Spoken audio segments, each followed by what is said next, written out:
In 2021, adventurer Preet Chandi traveled to Antarctica for the first time. Her goal? To ski to the South Pole.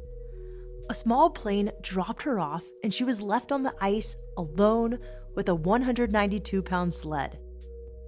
I 100% remember that plane going, just like watching it go off, and then you do a 360 and there's nothing. And it's just, it's this huge white desert. You can see for miles ahead. It's amazing. You feel tiny, very, very tiny. Preet's first expedition to the South Pole kick-started her career as a polar explorer.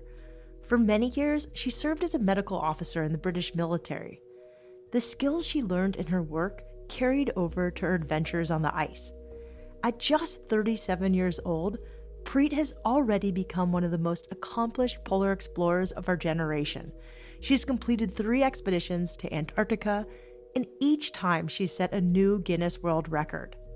Currently, Preet is training for a groundbreaking trip to the North Pole, which she hopes to set off for this spring. Preet Chandi, welcome to Wild Ideas Worth Living. Our team is so excited to have you on. I mean, they even said this girl is the definition of badass. Thank you so much for having me. Yeah, for people who don't know who you are, you just tell us a little bit about how you introduce yourself.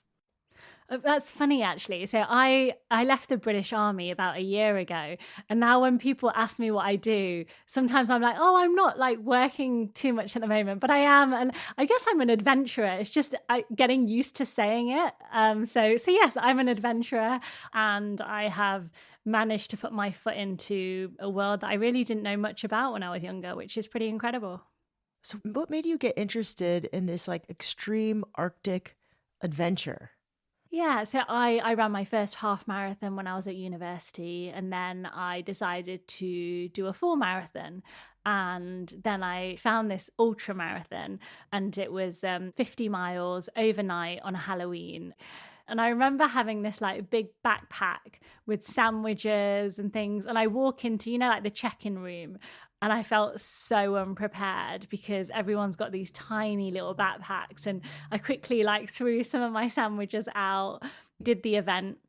I was pretty much the last person in. I was sick en route a couple of times, but I just did 50 miles. And that feeling, those rewards have never left me. And I think I was looking for something, if I'm honest, but I was looking for something big. I wanted something big that would not just push my own boundaries, but inspire other people to push theirs too. So I was speaking to one of my old bosses one day, and he said, "What about Antarctica?" And I said, "Not a chance." He's just mentioned a place that I know absolutely nothing about. I genuinely, other than the fact that it's cold, I don't think I could have told you anything about Antarctica. But it stayed in my mind for about a year, just, at the back of my mind. And I then entered this other event called Marathon des Sables. It's 156 miles in the Sahara Desert. And it was labeled like, one of the toughest races in the world. And in my mind, for some reason, I thought, if I can do that, if I can do MDS, I'm going to go to Antarctica. Now, bear in mind, they're both deserts. So obviously a very different temperature, but both deserts. So I literally went onto Google and typed in, how do you get to Antarctica?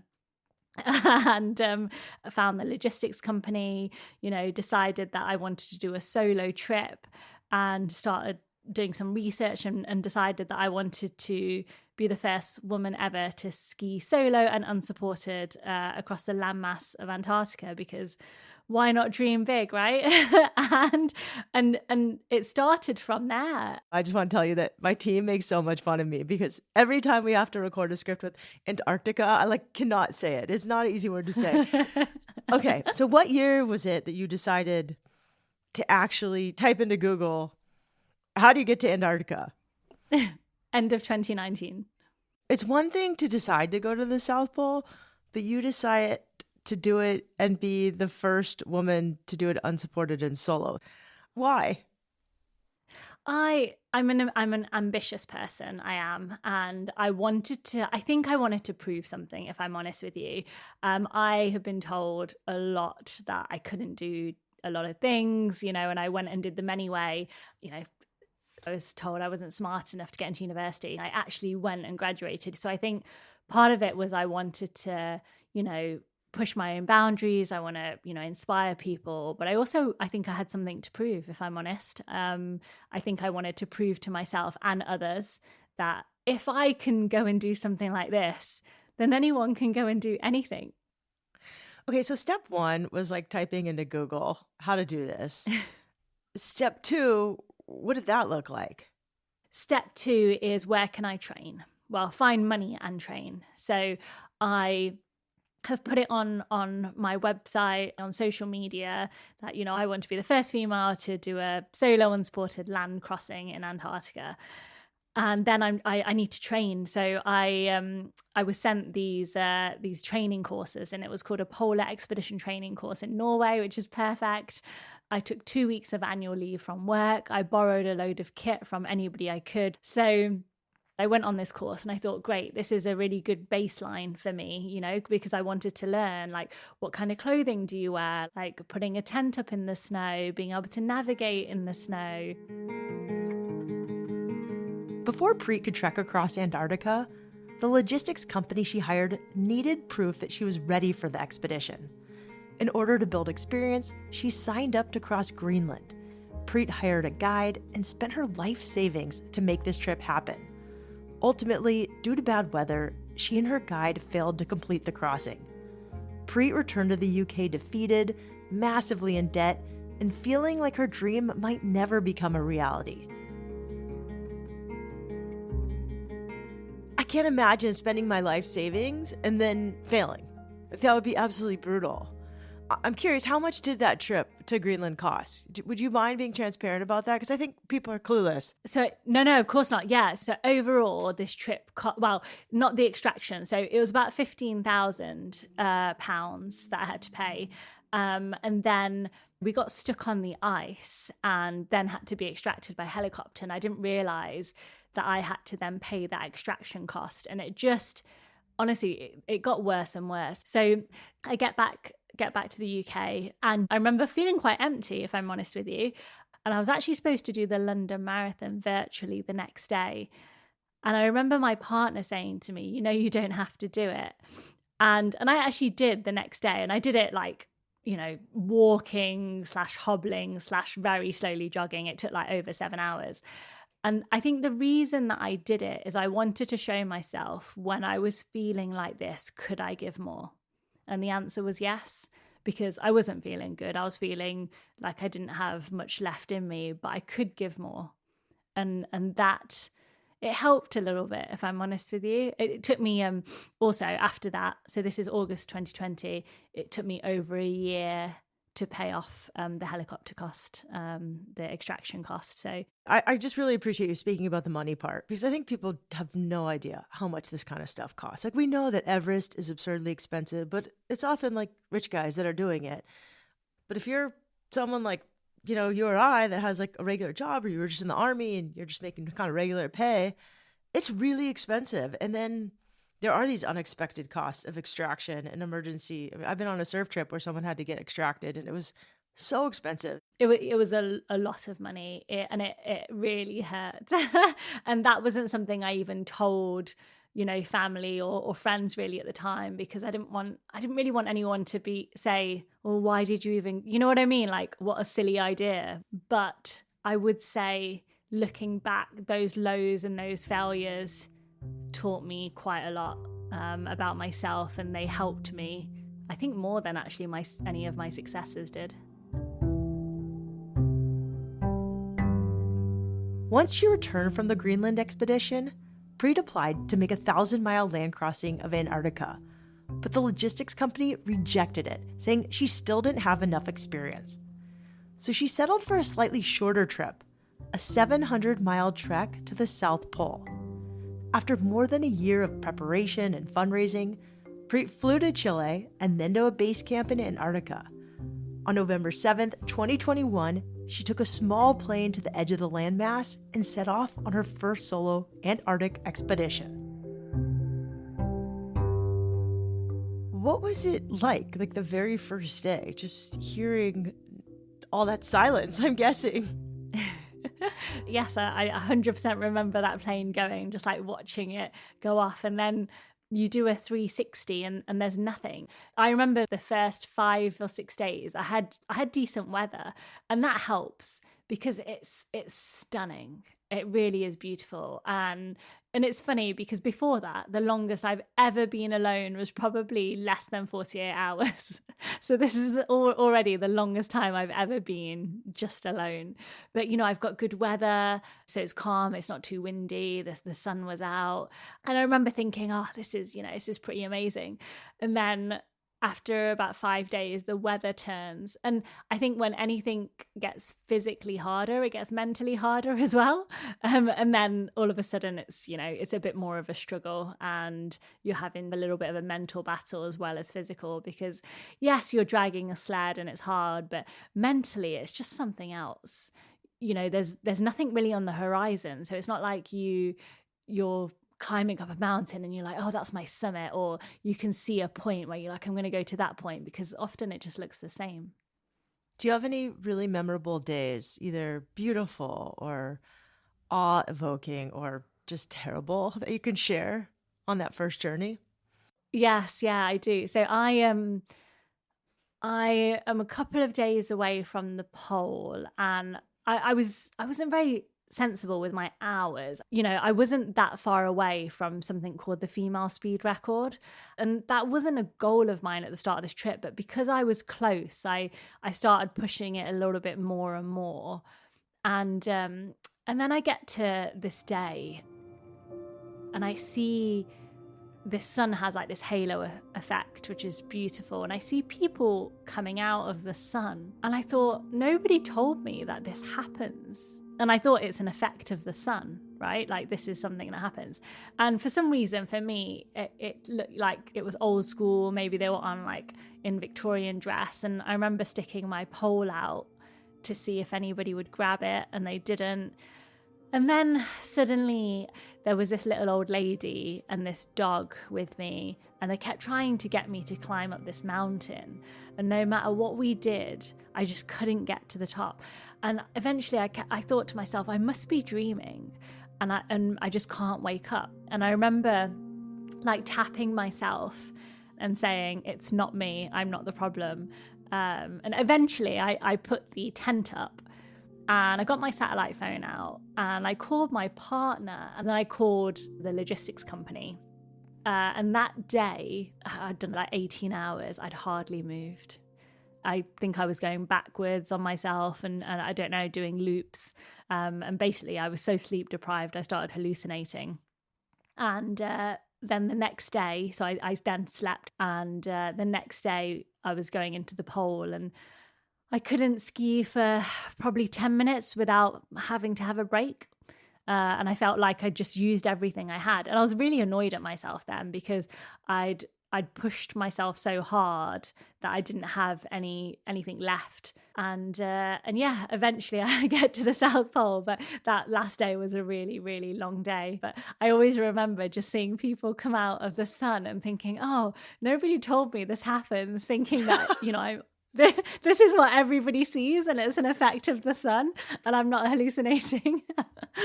Wow, that's kind of scary. I'm glad you were able to sleep. What were some of the most stunning moments that really made you excited to actually keep going?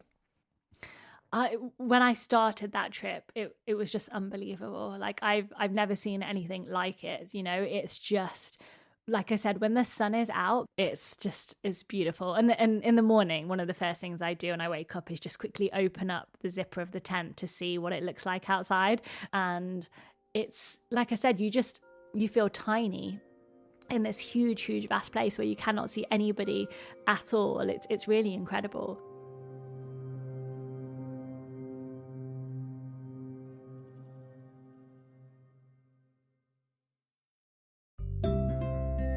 Every year, Capital One and the REI Co-op MasterCard program proudly donate $2 million to the REI Cooperative Action Fund.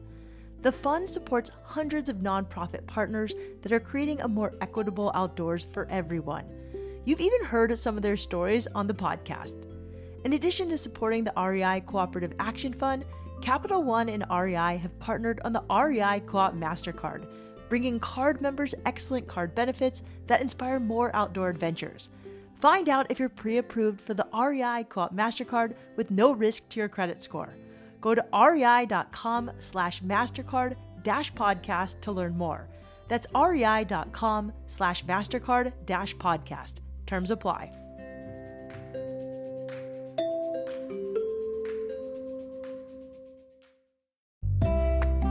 Hey everyone, I want to tell you about a podcast I think you're going to love. It's called Finding Mastery.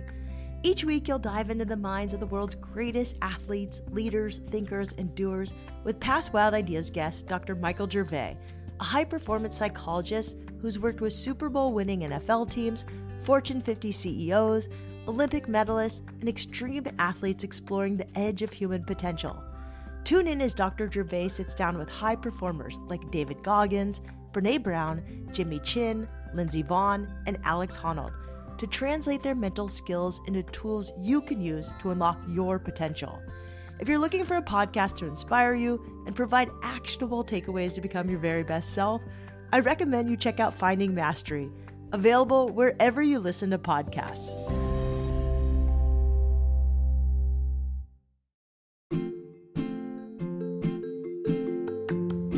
Whether you're a hiker or a trail runner, you know that no two trails feel the same. Some involve a rocky climb with switchbacks, and others are a smooth path through a forest. That's why REI Co-op has shoes built for every turn, every surface, and every mile. You'll find the latest footwear from top running brands like the new Ultra Timp 6 and the Brooks Ghost Trail, plus clothing and gear from Rabbit, Swiftland, REI Co-op, and more. REI has you covered this season, so skip scrolling through endless gear reviews and guessing which shoe is right for you. Stop by your local REI to get personally fitted or shop rei.com. REI Co-op. Run every trail.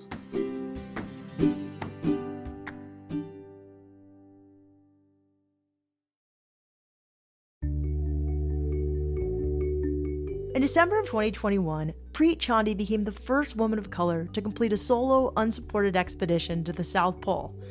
After 40 days, 7 hours, and 3 minutes alone on the ice, she was exhausted and hungry. But she also felt empowered, and she wondered what else was possible. Did you feel like a badass once you'd done it? You're like, okay, I just did this thing. I think it took me a while to feel that way because you get in, and I think my first trip, one person met me at the end who worked for the company who has the role of South Pole Manager, which is a pretty cool title to have. And don't get me wrong, it's amazing, right? But there's also a tiny bit of an anticlimax. So I remember feeling more emotional the day before thinking about it, like thinking about what that moment means as a British Punjabi woman, as a British Indian woman, as somebody who didn't know anything about this, didn't believe in herself, all of those things. That was emotional. And then when I got there, and it would have been about 2:30, 3:30 in the morning, 24 hours of daylight, so it's still light. I think I was like, okay, cool, So you get there, I touched the pole, I stood around, I had some photos, and then I went back to the camp, the smaller camp where I had some hot food, and I was definitely on scent, like I'm talking loads. And then I stayed up until probably like 5:30, 6:30, and then went to sleep in the tent, and then would have got up for breakfast. And I remember getting a message on my InReach device from my partner on the 5th of January telling me that I was on the front page of the Times. And I was like, whoa. And then I flew from there to the main camp, and my partner said, people want to do some interviews, and I ended up doing like 10 interviews a day. And I remember saying to him that you need to give me like some time off because I want to sit down and chill out and have lunch and dinner and stuff. And then after the week, I flew back into Punta Arenas, Chile, and I remember getting internet for the first time as well, and that was overwhelming, having internet and getting sucked into like scrolling and social media and things again, and then coming back home, and actually in debt as well. So in debt, and then coming back home, I was doing a lot of interviews, and then the army had organised for me to do 4 months of school talks in the UK. And I was doing 4 or 5 talks a day in different regions of the UK. And don't get me wrong, I love talking to young people, but I remember thinking there's something wrong with me and I didn't know what it was. And I think the combination of being in debt from the trip and just not having I felt like a minute to breathe, I was really struggling.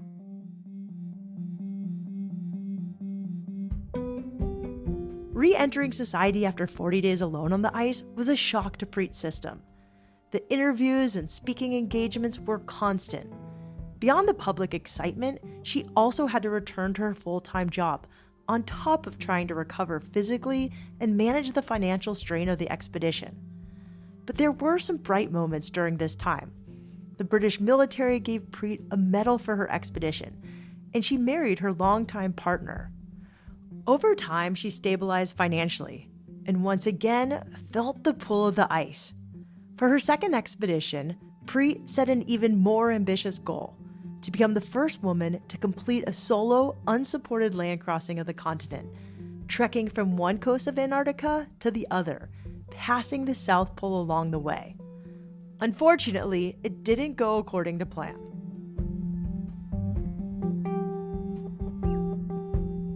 So that second trip, you do it in 2022? Second trip is 2022, yes. And was that any different?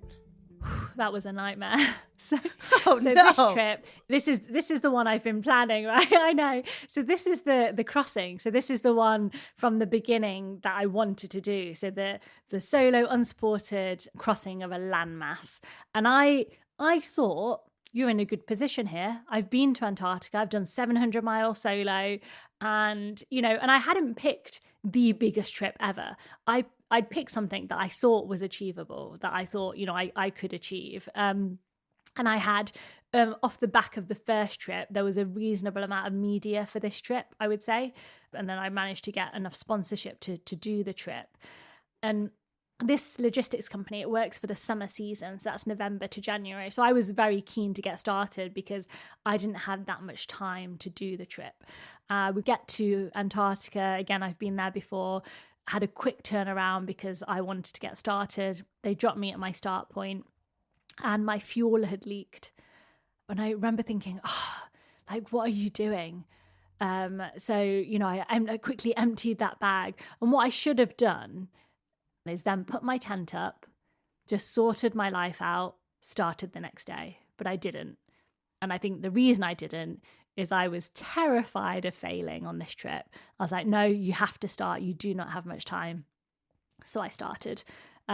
This trip from the get-go, not like the first trip, which, I had good weather at the start. I had some rough weather at the start of this trip, but I know better. I'm a physiotherapist. I know that, I should have a certain amount of sleep a night. I know that I can't push so hard at the start of these trips because it's too much, it'll exhaust you.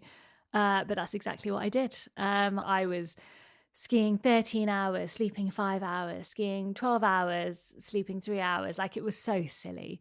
And I actually injured my neck a couple of days in because I was pushing through some pretty rough weather. Winds were at me, and it was a strain, so like a musculoskeletal strain. And one thing that would probably help something like that is to rest.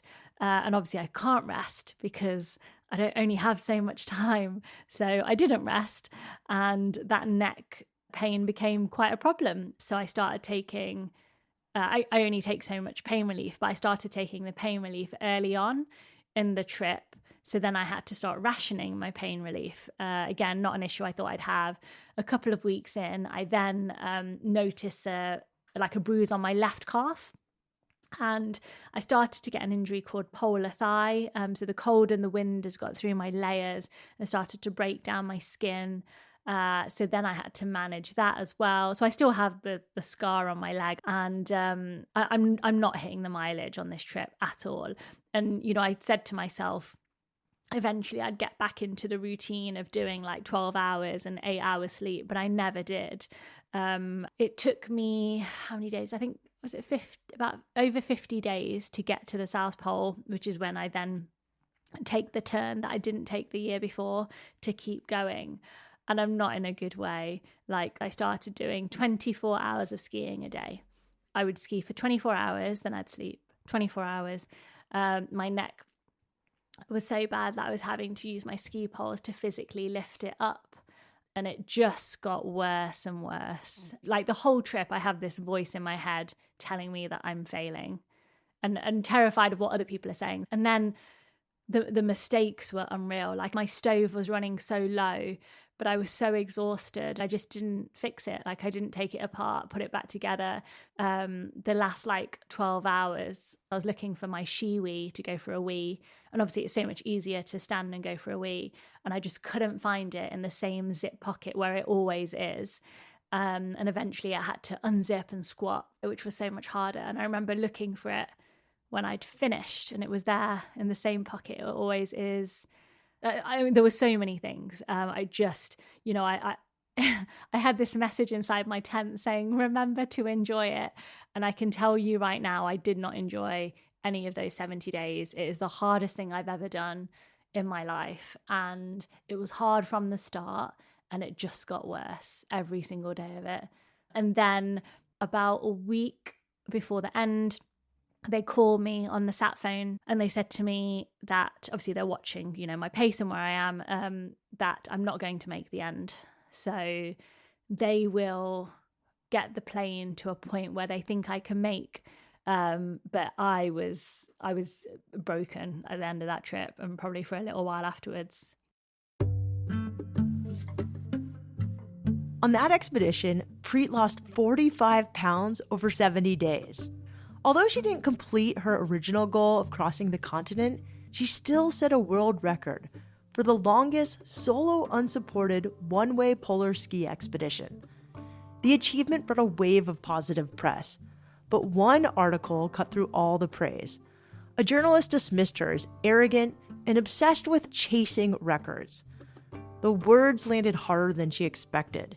She left her Guinness plaques boxed up for months, unable to look at them. Eventually, Preet underwent surgery for her leg injury, and she took medical leave, an unexpected pause that became a welcome reset. She told herself she wouldn't return to Antarctica the following season. But her resolve didn't last long. Just a few months later, she set her sights on the record for being the fastest woman to ski to the South Pole. I remember thinking to myself, I wonder if I could get the speed record. I decided to take a career break from the army, which I applied for, so I'm on a sabbatical. I didn't tell many people. My social media just went quiet, and I went and I got the speed record. And I think the thing that I got it in 31 days, so I beat it by over a day. And the thing that I was really proud of is I did it in the same year. So I finished my trip that I failed on the 23rd of January, 2023.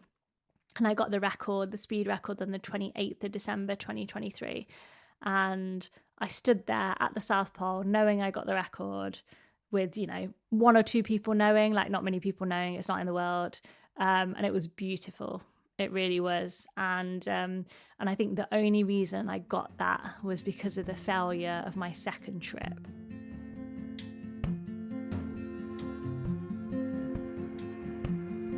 After breaking the speed record, Preet came up with a new wild idea, which she's preparing for right now. This spring, Preet will attempt to become the first woman to trek solo from Canada to the North Pole. Okay, so now you've done these amazing things. You have these records. Now you decide you want to go to the North Pole, which is your next big wild idea. You've already done these wild ideas. You've crushed it. Like, you don't have to do anything else in your life. You're amazing. Why do you want to go to the North Pole? And just for those of us who don't know, the landscape of the North Pole versus Antarctica and the South Pole, tell me a little bit about the difference and why you want to do this.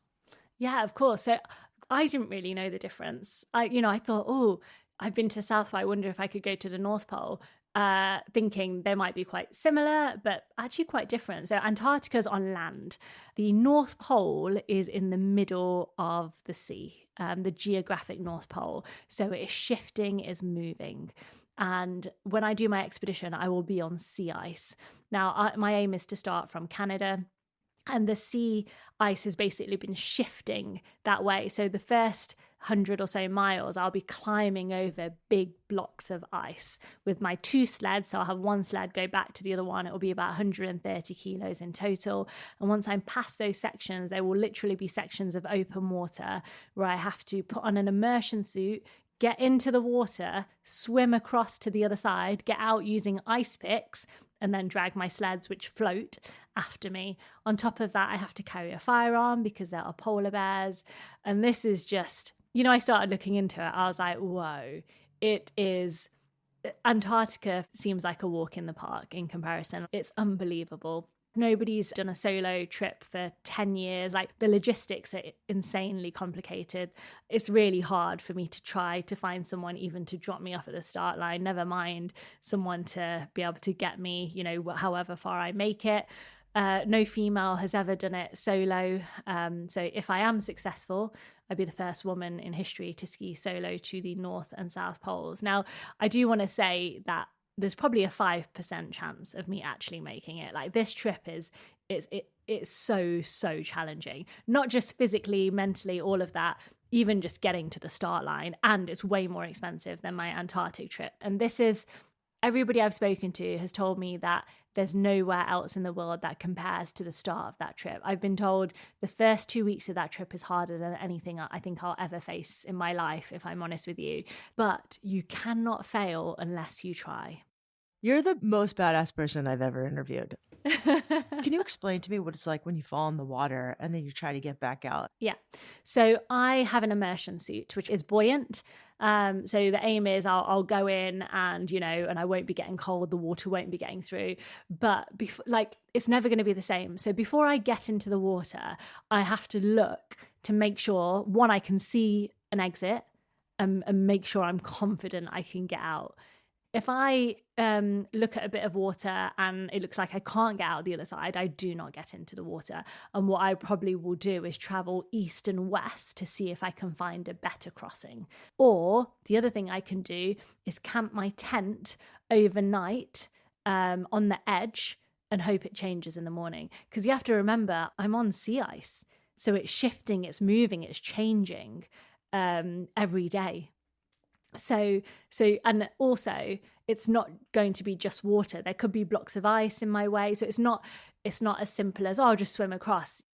Preet, you are an incredible woman. So when are you planning to start this expedition? Early March, touching all the wood that I get enough funding to start. And like I said, logistics is complicated. So really, I'm really working hard on trying to get somebody to agree to drop me off at the start point. But you know what? Won't give up. So hopefully we'll get there. Preet is hoping to depart for the North Pole this March. She's currently raising funds for her trip. You can find the link to her GoFundMe on her Instagram profile, Polar Preet. That's POLARPREET. You can also connect with her there and keep up with her latest adventures. Wild Ideas Worth Living is part of the REI Podcast Network. It's hosted by me, Shelby Stanger, produced by Annie Fassler, Sylvia Thomas, and Sam Piers-Nitzberg of Puddle Creative. Our senior producer is Jenny Barber. Our executive producers are Paolo Mosla and Joe Crosby. Thanks again to our partner, Capital One and the REI Co-op MasterCard. As always, we love when you follow the show, take time to rate it, and write a review wherever you listen. And remember, some of the best adventures happen when you follow your wildest ideas.